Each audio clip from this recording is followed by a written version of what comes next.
choreography tricks. Welcome to Coffee and Choreo. I'm Cassidy. I'm Caitlin. And I'm Katie. And today we're going to talk about trends with cheer and dance from how it was when we were athletes to how it is now. What year did y'all start? I'm curious. Well, like So competitive. I started. Oh my God, I'm about to date myself. No, because I started in 1998. I started when I was 2 years old. Oh, I was like, what? I was I like, think I started when I was 5. So 2001. You started competing? Yeah. Yeah. No, back in the gap. Yeah. I'm from Kentucky, so that's like That's OG another land big of cheer. cheerleading. Yeah. And I started when I was 2 years old, and they slapped me on a team, and Like in competing. Mm-hmm. That's crazy. It wasn't as... I think the youngest is 4 these days. Yeah, it wasn't as... we have some like, 2-year-olds. Yeah, Y'all do? Yeah, a little back novice team. then, Flamingos have 2-year-olds on them? Yes, well, Ellis started when she was 2.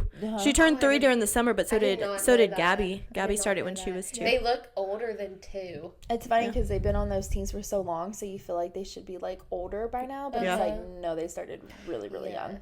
But hey, that's how to do it, because like you see these kids that are on competitive teams compared to ones that just do it like for fun, and it's a difference. Yeah. Like they pick up choreography like way quicker, and they just know what they're doing. Yeah, I feel like it's like almost like I just like with the kids who've been there for a while or the older teams, it's just kind of like you throw out the terminology and they just do it. Yeah. Like but then the littler ones you have to be more like hands on, like no here, no fix this, no hold it like this. But yeah, when you start young and then everything becomes easier, especially like tumbling wise. Yeah. But needless to say, I've seen a lot of trends. Yeah. Wow, I feel really old that I said 19. Yeah. That just made me. Ugh. Everyone's I didn't start. I started dance when I was 3, so it was 2003 or 2002, and then I started competing at 7, so it was like 2006. Because I guess, I mean, I could be wrong. I don't think they had a lot of younger dancers, like young as in like 2. Yeah. Which I thought competing at like 6 and 7 was crazy, but now like I have a team of 5-year-olds, which is crazy. They're so cute. Stressful. I have a cute little trio. I would say back then, I think my first team was technically a junior team, which was at a gym here in Bastrop, and it was called, I don't know if you remember them at all, Texas. Twister? No, Oh. Texas Gymnastics Academy. It was TGA. TGA. So it was a gymnastics place, but they had an all-star program way back in the gap, and our Coach Arthur, and then my sister was on that team together, which was like early 90s. I'm gonna make them feel even older. Early 90s, like late 80s. Were they behind that gas station before it became They were Twister? behind what used to be Goodyear, like the Garner and Riley place. Oh. And it's So like now where a, our Bastrop location used to be, a little bit Yes. further back, kind of it's back in that now neighborhood. a daycare. Gotcha. But they had started competitive cheer there, and then like took a break, and then they had someone who wanted to start a competitive program again, and so my mom put me in it since that's where my sister had gone. And 5, 6 with like 14, 15-year-olds at the same time. And Yeah, I think that's one of the biggest trends that has changed is back in the day. I think my first senior team, I was like 8 or 9 years old, and now you have to be at least 12 to be on a senior team. Yeah, Called a senior team and you're 12. That's crazy. yeah, but yeah, I remember a being teenager. Yeah. I think I was on my first senior team was like a senior level 3 team, and it's when I moved to Texas, and so I think I didn't cheer when I was in 3rd grade, so I think I was in 4th grade, and I have a late birthday, so like yeah, I was like youngest by like 4 or 5 years. You were the youngest one on that team. And the coach ended up owning Twister because we had like 2 years at TGA, and it was nothing special. I mean, we went to like the big competitions like Cheer Power and stuff like that, but I mean, it was one singular team, and you put all the kids together on one team, so it was like diverse, like big time. And then Coach Arthur was going to come in and take over. And then I guess he just decided, like, no, I want to open my own gym. And so when he did that, basically my sister had told my mom, like, yeah, you're going to have to take her to him. Like, do not keep her here. And a lot of us kids switched over to what was then Twister Cheer Company, which was also in the town that we're in now. And TGA, like, completely shut down, like, not that much longer after. But, and that's when me and Katie first met, was first year of Twister. And I remember Twister. I went to tumbling at Twister. It was crazy. It feels like forever ago. Yep. You were probably in the new building, though. No, I was at the one behind that gas station. Oh, you were? Yeah. Okay. I have a scar on my hand from when we would try to do baskets in that building and I hit the ceiling. Yeah. Oh, we started having to move baskets outside of that building, and that's how I broke my nose the first time. And then when y'all moved to the one, the dance studio I danced at was above. Oh, yes. Oh, yeah. And so we were all connected at some point. That's right. That is funny. We're getting wildly off topic. Yeah. We're skipping down memory lane. Yeah. But when we started cheer, it was I remember our coach telling us, like, with our cheer mixes, it's not completely customizable like it is now. Like, they would pull songs, I guess, like dance does, pull real songs from artists and stuff and cut them and put them together. And then, like, the sound effects were different. It'd be like, boom, cha-ching. Like, so, like, cringy now, but like the sound effects are like that. So good. Hold on. And then my favorite part was that tumbling sequence we had. Yes, I'm not it was like straight up opera music. It was opera and music. I was in a prep it was Kinley, wasn't it? No, Katie Harvell. Katie was in the prep in the back, just like full motions. And it was during her running tumbling like section, so all this tumbling is happening, and she looks like she's orchestrating it. It was like the concept was cool, and don't get me wrong, that team was bad A. We won like every single competition. Didn't we get a grand that year? Yep. And so, but it's just funny because I feel like if you saw that now, you'd be like, what ooh, the hell are they doing? But like back then, it was cool. Like it was the cool thing, and like coaches would create cheer mixes with like music from like the 80s and like early 90s because it related to the judges. So like our music would, like, I know we had like Madonna in it and stuff like that, and so it was just like older mixes. It wasn't like now like now songs. Yeah, but you will see at some competitions, like the judges, like I always say, like if they have an older song, I'm like, the judges are gonna vibe. They're vibing to it. They like it. Some of these new songs are like, I don't know who that is, but there are some younger judges and then there's older judges. Yeah. And so you just gotta pick and choose what you do. That was definitely, I remember vividly him being like, us being like, what is, like, he would know the songs and me singing it. I'm like, what is this? And he's like, how do you not know what this is? And I'm like, which is funny because I do that to my kids now with like Britney Spears. Oh yeah. One time we were talking about Hannah no, we were talking about Hillary Duff, and they go, is that Hannah Montana? And I wanted to die. I know. Educate your children, parents. Please. Dance trends? Let me see. One that I'm seeing now that I'm actually taking account to this year is like, which is so silly, but it's like tights. And I'm sure a lot of dance teachers can relate. Like, girls are not wearing tights anymore, which was like, you don't do that. Like, even like you wear tights to practice and on stage. And like, I remember wearing tights to practice. Like, my studio that I finished at was like really strict. Like, you wear black leotards and black shorts to ballet. Like, you have pink ballet shoes. Like, and if you don't have and your hair's in a bun, slicked back, no flyaways. If you didn't have tights on, like, you had to do push-ups until you figured out where your tights were. They usually had them in the lobby. You had to go get them. But talking about competition, you wore tights, and now, like, a lot of dancers aren't wearing tights. And so, of course, all the teenagers are like, I don't want to wear tights. I'm like, we can try it. But I think they did. And we're seeing a lot more, like, I guess, revealing costumes. So that's where I'm kind of like, we need to wear tights, like the short stuff that's what here, I was just thinking. and like the leotards. Feel more like wouldn't a dancer feel more like confined, or like more, not confined, but more like I can't think of the word, but like safe to dance. Yeah. Like you And I feel feel more like comfortable would being be able nothing's gonna fall out to do whatever you need to do if you're wearing tights. So some dancers have costumes where I'm like, no, you're wearing tights. And then there's some that I'm like, okay, like you could get away without wearing tights, but I feel like they slide so much better on the floor. And but I do see some like they say things like, oh, like my tights don't match like my tummy's not showing, and it's like not the same skin color, and it does look funny. But so that's a trend I'm seeing. Also, some dancers are dancing in socks instead of dance shoes. So that's a new trend right now. A lot of contemporary dancers are dancing in socks, which, I mean, they're amazing. But I'm seeing that. I've seen that. Yeah. Like the little short socks. I've seen that. The shoe evolution has changed. Like you know, Elsa's jazz shoes. Like those, I wore those. I still have mine. And now, like, a lot of dancers are dancing barefoot, which is like turning, like doing like puetes on bare feet. And I'm like I couldn't. I would have to have something to move.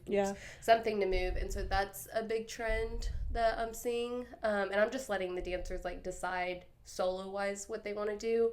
But I'm always like giving my 2 cents. Like I'd wear shoes. I would wear some sort of shoe. But yeah. Yeah, I know uniform and hair wise when we were younger. I loved the Twister uniforms. I thought they were so cute. Our uniforms were fine. I think the biggest change was like pretty much Elsa's tiny novice team could wear a crop top. But now they're not allowed to. They got to cover their bellies and everything. Yeah. There's no, like, from what I've seen, we do get deducted, like, on costumes. I've never been deducted on it, but I've seen, like, I've listened to other people during, like, panels and stuff talk about, like, judges will deduct you if, like, it's too, I guess, sexy in a costume. Same for cheer. Yeah. There's been deductions, but it's very rare. Yeah. Unless like a junior team is wearing a sports bra because their uniforms aren't in. Yeah. But it's only like a 10th. Yeah, it's very minimal. Yeah. Very minimal. Yeah, and y'all will see at some the dance competitions we go to, there are some that they'll go on there and they are like in like a almost like a bra type like top, and then like a almost where it's like lined right here, not shorts, and then like a big tutu. And so they don't have a lot of clothes on. But they're cute, but some judges like don't like that. They want you to be a little more age appropriate. I will riot. I will pull out the boss card. Well, that's funny. My child's not wearing that. Those older judges are the ones that are like, no, like you don't need to be doing that, and because that's not how it used to be. And now, like with all the custom costumes and stuff that people are doing, like there's some, and I'm like, she's 4, like she shouldn't be. She shouldn't be wearing that. I'm glad that the cheer side decided like, hey, like if you're a senior team, you can wear crop. If you're not, you need to have your belly covered. I think it looks so much better because if I saw a 8-year-old walking around in a crop top at competition, like all those 8-year-olds, I would be like, oh my god, we're gonna put a shirt on. I think I have pictures of me in a crop top from when I lived in Kentucky, and I moved here when I was like 7 or 8. So I think my first 3 years of cheer were full bodies because the first you had a crop top. Senior team had a crop top season 1, but junior team had a full body season 1. But then after that, it was crop tops from there on. Yeah. And so, God, I think only my first 3 years of cheer I had full bodies, and then everything after that was crop. And like now you see a lot of sublimation uniforms, and it's like the spandex material, you know what I mean? And so, but back then it was like sewn, like different fabrics sewn together. Like patched together, like no sublimation. I think our first sublimation was like our junior year. That was when they first started sublimating. That was like the thing, like 11 years ago or so. Yeah, that was the big like, oh my god, like those are cool. You don't have the white fabric sewn with the blue fabric sewn with the red fabric sewn with the band. And it was the most uncomfortable uniforms. I remember we had one year like the bottom band of the crop top was the red sparkly, was red sequins, and it like. When I took it off, I would have like a red line around my entire body because it itched so bad. And then we had it around our neck. Yes, too. and I would have that around my neck too. It was red line. The worst trend was putting glitter on our eyelids. Oh my gosh, we were talking about this the other day. We would literally have and it's like fine glitter. Glue, like eye glue. Yeah. Like on our eyes, and then dab the glitter. But the worst part was you put it on our lips, and then by the end of the routine, my throat would be raw because I inhaled all the glitter on my lips. From opening your mouth and closing. Yeah. And Yes, opening. and just breathing and Yes. just it inhaled. But also the worst thing with the glitter on your eyes, we were resourceful back in the day. We didn't have eye glue at first. We used hairspray. On your eyes. How are we not blind? I know. I'm trying to think what else you could use eyelash glue. There wasn't They no didn't such really thing do back in the day. eyelashes Oh, then. That's Yeah. what you just said. Oh my goodness. Yeah. And then like No eyelashes. What? the biggest trend, if you look back to early 2000s, all-star cheerleading, the biggest trend you're ever going to see is the famous poof. The poof. I still see some do. I Do you know hate that one them. girl? We saw a team have it last year, and we were like- walking by them like, Wait, whoa. PTSD. Are the poofs coming back? It was What? she's on this purple team. I don't know. I follow her on TikTok. I think her name's Addie. And Oh, her- Addie yeah, Shaw. Yes. It's Spirit of Texas. That's what I was Yeah. thinking. Yeah. Yeah. Her mom always puts her hair in a poof. Yes. And, ooh, it's big. It looks Yeah. good. Looks good, girl. I mean, yeah, there's certain teams that still do the poofs or have gone back to the poof because it's very traditional. Spirit of Texas is a very traditional gym. I love them. And so, y'all do like slick back? Yes. yeah, so Right. we do slick back, high pony. And that's another thing is like back then, all you saw were high ponytails With your hair bows. teased to Jesus. Your hair's teased to Jesus. You got a poof and a big old bow. And then And that was I see- dreadful for people with hair types like me because my hair is very, very straight, very like soft and fine. So I remember our coach Arthur would always get so mad at me because my hair would never like work Tease. right. Cassidy would do my hair and it still would not work right. Like the poof would always split down the middle because I have a middle part. It would be like floppy because my hair has no volume. not tease. And then we would put it in a high pony and tease it, and it would fall within 30 minutes. I remember being backstage, and Arthur's like yelling at me for my hair, and he's like, and I'm like, here's hairspray and a brush. Please tease it for me. He teased it. By the end of warm-ups, it was fine. completely straight. And he looked at me. He goes, I guess I won't ever argue with you again. I'm like, I'm trying to tell you. I've seen some. I guess I'm on Cheer Talk because there's this Welcome. there's this one, and they do like it was for a little one and hair pieces. Yes. Yeah, they added like a Yep. hair piece to make it easier, and I saw her like trying to put the bow on And the hair I'm piece. like totally for hair pieces. Like one of our girls had a hair piece for a showcase, and I was obsessed with the volume that she had. But then she's not using it anymore, and I don't know. I asked her, and she was like, "Oh, is it was BB." Oh, okay. Remember, she had the Oh, hair piece, yeah. And it looked did so look good. Yeah. And then Ainsley also has a hair piece, and Yes. her hair looks really good. I am not opposed to hair pieces. It doesn't Especially damage for your hair. especially for the kids who like can't achieve that volume. Yes. that thinner, Like, that would've been fine great for hair. me. That'd been great for Doesn't me. ruin their hair, and so their hair gets to stay healthy, and then it adds more volume because it wraps around And right it's here, so it's easier. thick right here. Yeah. and it's So already then curled. and so it gives so much more volume. No, yeah, I'm not anti hairpiece. Like if people at our gym was like, "Hey, can we get a hairpiece?" I'd be like, "Yeah, sure." I don't Yeah, care. they're It looks cheap great. on Amazon. Yeah, I'm and they're totally down for Yeah, that. you can get real hair ones. I know, or like fake. some gyms, they like make it mandatory. Yeah. Like Yeah. if your natural hair doesn't look the way that we want it to look, you will have to get a hair piece. And some, I saw a TikTok recently of this girl, like, all-star cheerleaders like send their hair pieces to her, and she styles them the way that it needs to be styled for competition, and then they pay her to do that. So they have their hair piece always styled and ready to go, and of course you'll have to touch it up every now and then. Yeah. But yeah, and she did like 3 for Cali Smoed, and then like 1 for another world. That's team. cool. That is cool. Yeah. We had hair pieces. For ponytails, we needed to have a curled, long ponytail for some dances because we all had to look uniform. So we'd have to get ponytails. And I remember, I probably still have it, or my mom has it, and it was like a clipped one. But yeah, it makes a difference. Yeah. It makes everyone look uniform. I think one of the trends that have changed, like, regarding hair, too, is that I feel like people are being a lot more inclusive, though. Yeah. Like, with hair, because I know for, like, us, back in the Gap, it was, like, it doesn't matter what texture your hair was, you know, your ethnicity or anything. It was, like, it has to be like this or you're not competing. Yep. You know, and I always hated that rule. So, it's almost like mixing the sport with, like, a pageant. Like, you have to, that's literally, it was the same with dance. Because I think it's ridiculous to make girls who have kinky curly hair straighten it and then crimp it because, Goodness, we're that's just a lot of frying their hair. and they're like, do I and I'm like, no, girl, wear your hair curly, wear your natural hair. Like, that's perfect. Do y'all ever see yourselves, like, wanting to do things that, like, you used to do and, like, back in the day? Not really. Not really? I'm not gonna lie. I mean, I think one thing that irks me, and it's not really even a trend, I think it's more behavioral.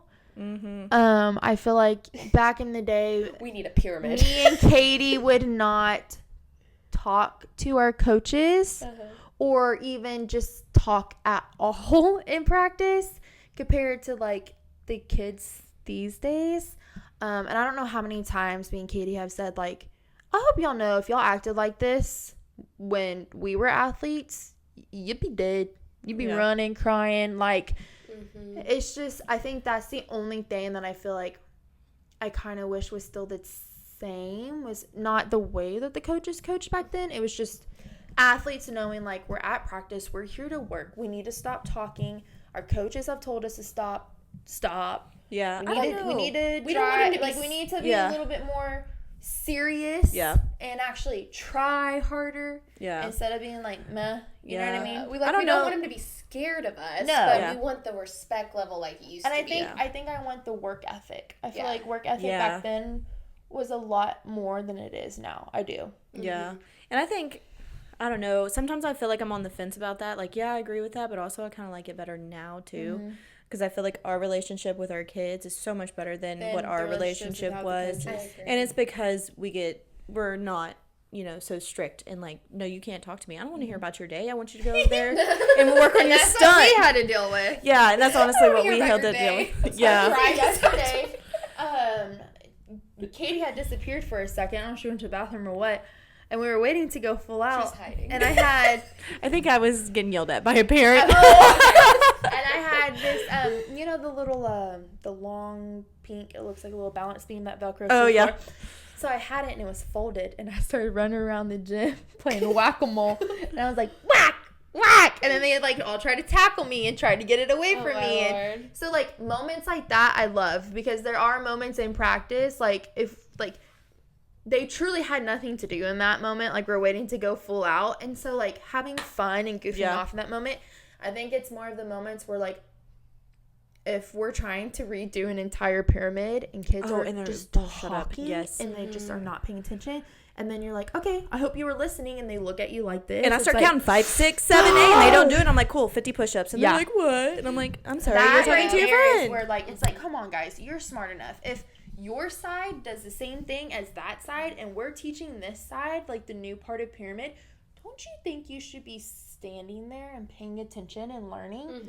And they don't. And I think that's just one thing athlete wise that has changed from then to now. And that comes a lot with just like generational changes. Absolutely. Social media. we just blame social media, TikTok, all that. And I think so, like the kids that I've taught like for years, they're more comfortable with us and they feel like they can get away with stuff, and the ones that come in that are like, yes ma'am and stuff like that, I'm like, why can't y'all act like that?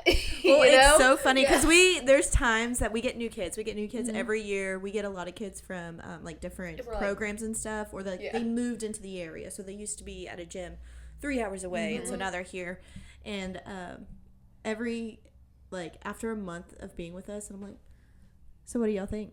And they're like, it's different. And I'm like, you think we're weird, right? And they're always like, a little bit. But then like 2 months later, so like 3 months have gone by, I'll see them. They're acting the same way, and I'm looking at Cass. I'm like, we broke them. We broke them. Drank the water. They converted to the weirdness of our gym.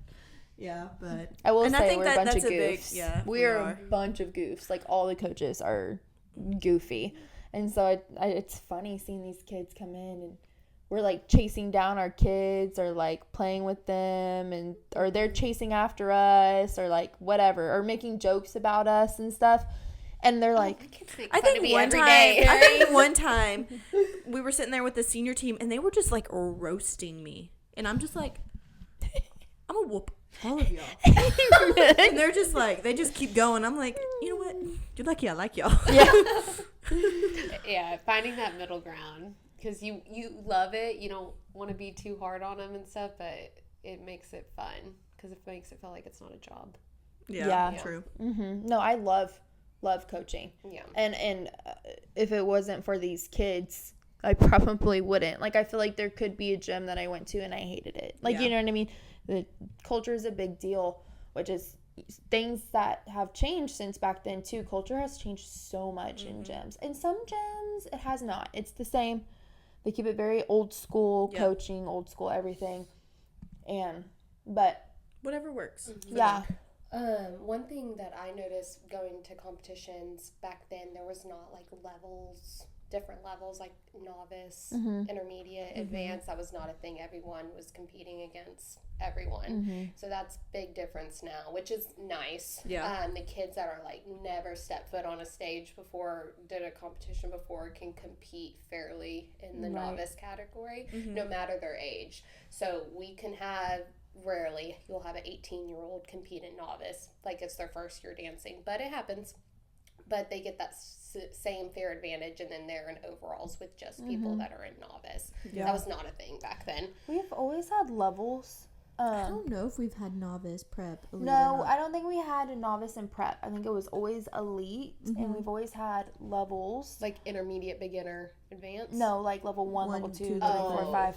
And so we've always had like levels, but the things you can do in those levels have changed. So like level 4 skills when we were younger were more dangerous or harder to do than like the level 4 skills now. Also, just recently, so I guess this is like a now trend even compared to a few years ago, is you are basically told what skills to do in your routine in order for you to max out. So they give you like, these are your level appropriate, your advanced, your elite. So we know if we do 4 elite stunts, we're going to max out in our stunts. So I have a question about the levels. So I know y'all talk next year about y'all are going to have a level 5 team. What determines if you have a level 5 team? The skill? So like, let's say one kid has to have this one skill to make it a level 5 team, or does 3 kids have to have the skill? I mean, it's a little bit more complicated. Like for, let's just say like the level 5, like we have to have a minimum of like 5 kids being able to throw a full, but it also comes into a factor, like we have like several kids throwing a full now. We could have had a level 5 this year, but they cannot stunt level 5. Got it. So it has to be a full package and all that. Okay. We have to be able to put the tumbling and the stunt. So like when we make teams, we're like, okay, the kids who have the tumbling, we need their tumbling, like they're on, like, yes, they belong to this team. Then we start putting stunt groups together. Okay, well, if this is our flyer, this is our flyer, this is our flyer, like, who would be our bases? Who would be our back spots? And then that kind of determines some of the kids who may not have the tumbling for that team, but they're like a badass base. Okay. And we know they'll keep that stunt in the air. We'll put them on the team. So, like, our level 4 youth team, not all the kids on that team can tumble. We have 1, 2, 3, 4 or 5. Four kids on that team who are strictly there for basing. Got it. Strictly there. So if they're on a level 4 team, that means they cannot throw level 5 skills or Correct. specific level 5 skills. Correct. Okay. Got it. I'm getting it. I get it now. So if you do throw a level 5 skill on a level 4 team, you get a deduction. So is there there's like a master list Pretty of much. skills and stuff? Okay. And you don't have to do them. Like, there are teams who choose to do not elite skills and they do advanced skills because maybe their kids can't hit the elite skills yet. Elite and advanced. Yeah. So elite is like the harder. highest, And then advanced is like easier, and then level appropriate is like the easiest stunts you can do for that level To still stay in the category. Yes. Okay. And so, and then that determines your difficulty score. So, is every competition the same? Or is it all under one? We only go to varsity competitions. Okay, so we it all go to stays some the same. non-varsity. That aren't as strict. But typically, so they use the United scoring score sheet. Yeah. Okay, because like the competitions we went to last year with the hip hop teams, I thought the varsity ones were like so like, we got that one deduction because of the backhand spring after, and then we went to the other one and they weren't as like strict. I guess Depends on who you go and compete with. Yeah. Got it. So you y'all's kinda- head, like y'all have to be like so cautious of what you do. Yeah. This is why we lose our mind when parents argue with us about what we do in our routines. 'Cause you and have to why be are we so not doing careful. this? You're And not they're like- maxing out. And I'm like, I know. And what do you mean? our parents are like And maxing out is like, sorry to interrupt you. like It's having the highest difficulty you can. And so like we'll have parents who are like, our routines is not as difficult, and it's like, oh really? Here's the score sheet. Guess what? Our difficulty is exactly the same as theirs. We're just choosing to do different elite skills than they are. Because don't you have to take like cleaning into effect too? Yes. If you Yeah. can Like technique. like okay, Technique. So so that like you have difficulty and you have execution. Difficulty is the skills that you do. Execution is how you do the skills. okay. So do some people? We're getting so off topic. I know. This is like teach Caitlin all about cheer. I have so many questions, but so let's say you do some coaches like just focus on difficulty and they're like, we're just going to do the max difficulty as possible because it'll score higher than they care about technique. Does that make sense? Yeah, but today's day and age, so this is how we can tie it back into the topic. No, yeah, I know where you're going with this is that back in the day, you just threw the hardest skills you could. You chunked it. Chunked it. You prayed prayed to it hit, and Jesus. you landed. And you're like, cool if it hit, or well, I knew I was going to get kicked in the face. But today's day and age, now that they have it all outlined on what you can do to max out, pretty much everyone maxes out. So there's no point in trying to do a skill in the hardest way possible when it would potentially hurt your technique. Where you could do the same skill, and we call them like cheaters. So like you can do like a cheater full up, which is like a half turn with a half spin, which is so much easier to do, and your technique will be so much higher than trying to do a traditional full up. And so like there's just no point. Like if there's an easier way to do the same skill, we're going to take the easy route because it helps our technique. And it's dumb to do anything different, honestly. And is difficulty like scored higher than technique, or is it the same? So it's weighted the same. I mean, Some are a little different, but well, to me, I feel like since everything is maxed out, I don't even really look at the difficulty side of our score execution sheet. is what me and Katie drive home on with our athletes, and That's in good. all honesty, What makes or that's break. what makes you win. Yeah, Execution is what's gonna cause you to win or lose. We had a comment last year, which kind of ties into dance with one of the soloists, and she, the judge had literally said, while she was dancing, said she would have been better like not doing this skill, like it would have cleaned it up better. And I took it into account when we like did it for the next competition. They're like, if you would have done this, it would have like been executed better. And because it was a skill she had just learned, she wanted to put it in so bad. We ended up keeping it, but now she's flawless at them. Yeah, I feel like it's just like back then it was like I don't know why, but execution back then is not as good as it is now. Yeah, I remember we were on a senior co-ed 4. It was a medium team, and we was the best. I mean, like we got grand at several competitions. Like, we won the majority of our competitions, and it like popped up on my memories, and I watched it, and I'm like, ooh. We would not be the best now. No, like, and it was because it was based on you need to have the most elaborate routine, throw the hard stuff, and then now it's like throw what is necessary. Throw what's necessary for you to max out. Make it clean. But it better be clean. Yeah, it needs to be clean cheerleading, and that's what a lot of people judges. And I think the biggest change for that is safety, in my opinion. Yes, there's a lot of safety concerns, people getting hurt and stuff, but no, I'm glad that something that's changed over the years is the good execution. Yes. The let's make things pretty. If it's ugly, why are we doing it? Yeah. Like, That is I Like, it's love pretty cheerleading. safe. Like, that's the biggest thing. I can't tell you how many times I had black eyes and everything else from as just soon as we would try to just do chunk something, it. like, let's say, like, we try something new. If the kids kept, like, crashing, like, several times in a row and almost, like, hurting themselves, we're like, okay, we're not doing that anymore, and then we'll change it. Like, Yeah. there's no point in keeping something in the routine if the kids are just going to eat the dang mat. Because then you're just going to worry at competition. Like, Oh, are they going absolutely. to hit it? And it's like, my biggest thing is I always worry about the athletes hurting themselves throwing skills that they're not ready to throw. I'm big on playing it safe. Like, play it safe, but, like, also you can add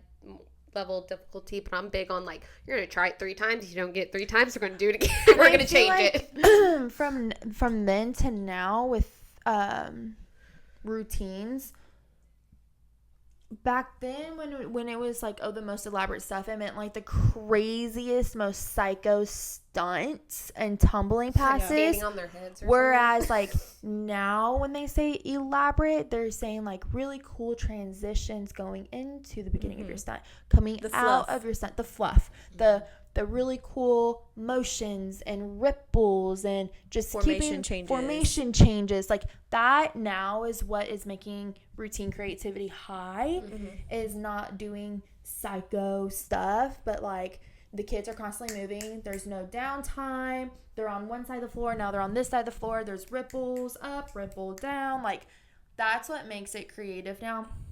I mean, Katie really honed in on that this year with our routines. Like we were like, okay, every single stunt section has to have ripples. Like every makes it visually appealing. Yes, like we have to have level changes. They need to start on this floor and go to this side and then come back to this side. We need to move constantly.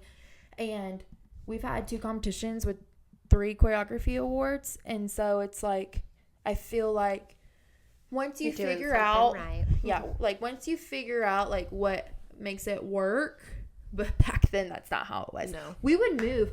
If you watch Worlds teams back in, I just watched Callie Samoa this morning, 2013. It popped up on my TikTok at Worlds. And it's just so funny to see them moving to different sections with no motions. Yeah. And they would just like move, clean, the entire time.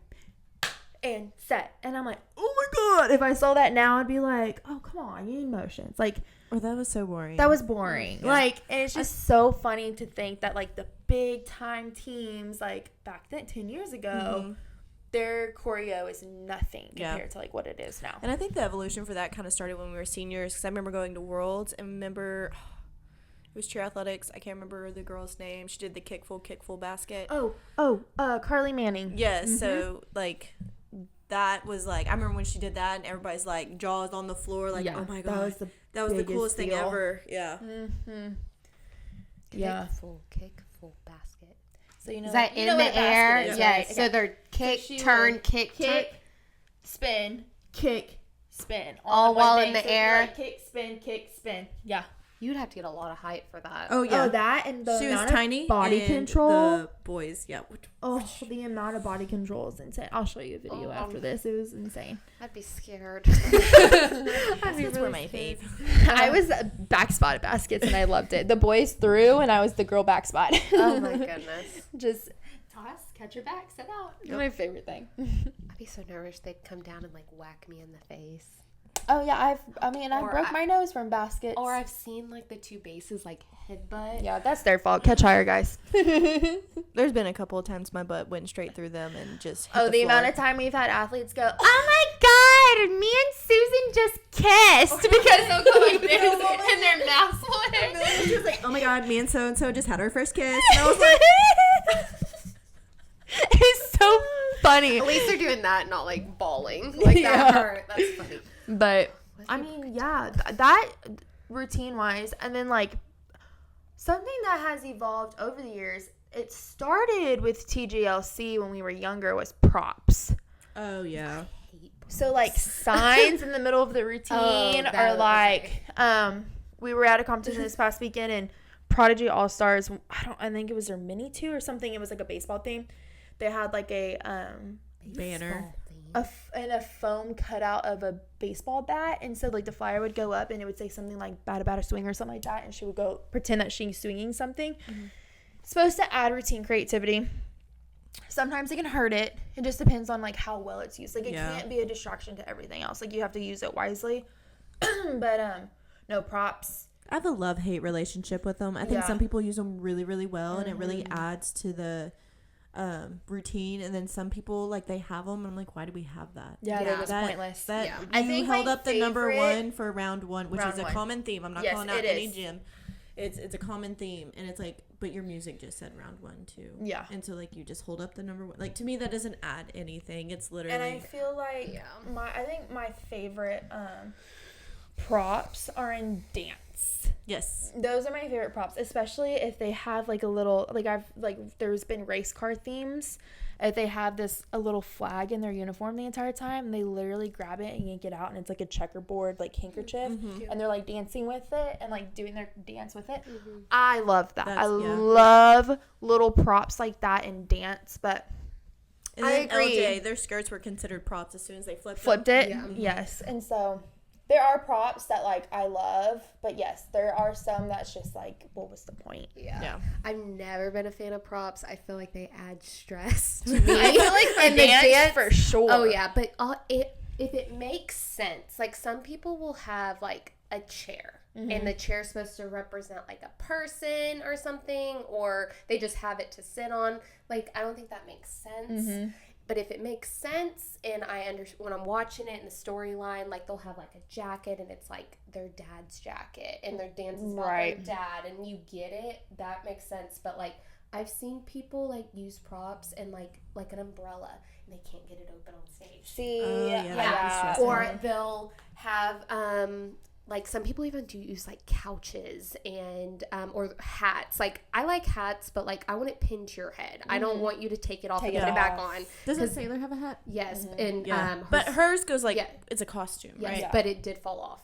Oh. Yes, it did fall off. But we learned from that it needs to be pinned to her head. Yeah. And so I guess I would use that as a prop, but it needs to be pinned. But some people will have glasses, and then like they'll fall off their face, and then they need to put them back on later. And some kids will be looking for it. I'm like, no, don't do that. Just don't do that to Ellis.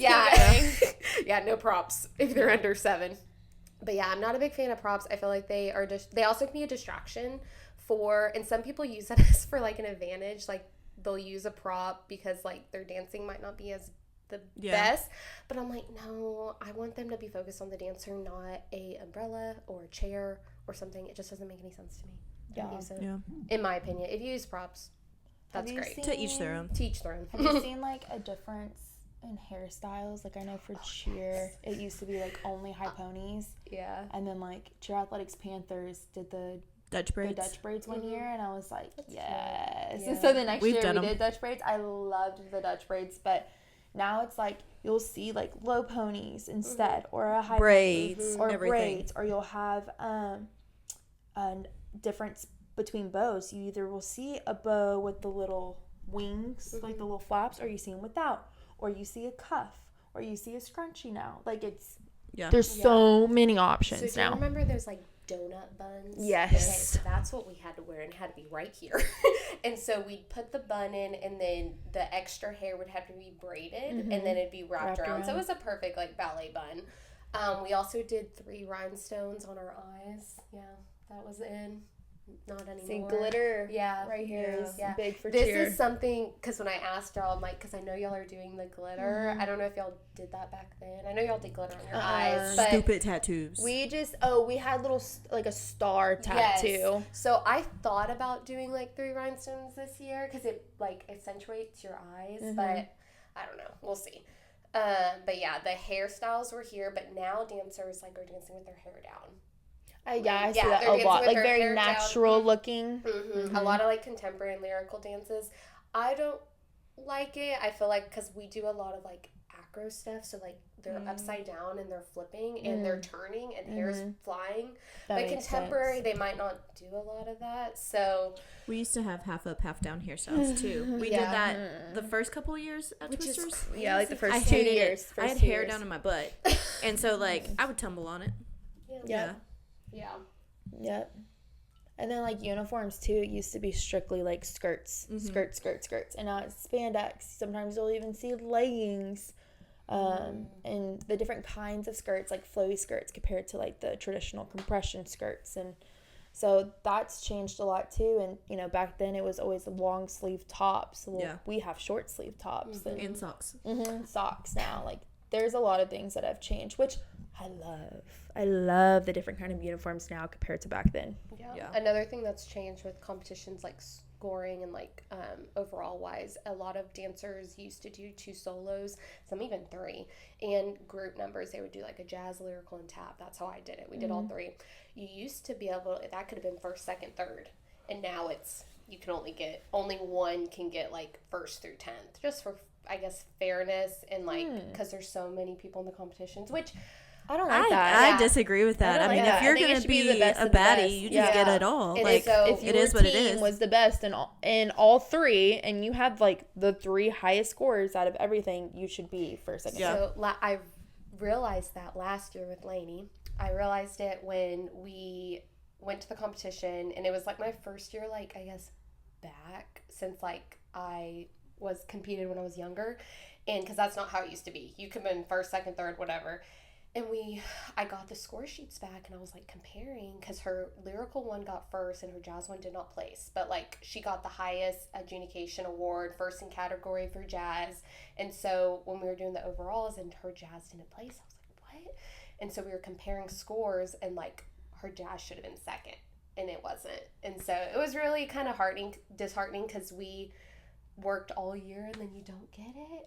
And I'm like, I would not like that. I would be switching, sorry to whoever that was, but I would be switching event producers. Yeah, that I hate. Yeah, I feel like if you're the best, you're the best. That's an all round, because we don't have like y'all know we don't have like a governing body, but that's just how competitions do it now. I also feel like but we have something similar to that with bids. So they're only giving 3 bids out at that competition. They will not give, like, let's say 2 level 3 teams had the highest scores. They will not give it to both level 3 teams. They will give it to the level 3 team that had the highest. Then they're going to give it to another team from a different level that was the second highest, and then another level. And that has bit us in the butt before. Oh, this past weekend? Bet would have had a bid if it wasn't like that. Oh, well, also remember Jokers when we went to Beaumont? Oh, yeah. We were like, oh, like they had them and the team that got first place, which were only separated by like a 10th. They had the 2 highest scores of the entire competition. And then come to find out they weren't going to give it to Jokers because they were both level 2. Yeah. So the other level 2 team got it. And then that same gym's level 3 team got the other bid. And it's like, okay. And then they didn't go. And then neither of the teams went.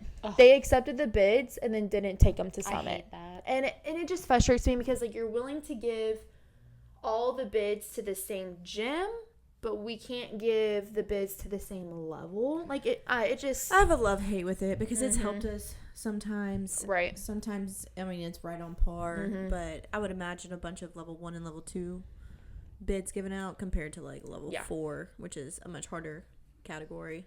Yeah, because, you know, it's just, I always feel like sometimes, I guess if you wanted to be completely and utterly fair, it would go to the highest scores. Yeah. So, like, this past weekend, if it was 10 bids being handed out, it would be the 10 highest scoring teams, and therefore Bet would have gotten one, because we had a team get a bid this past weekend. Their score was not as high as Bet's score.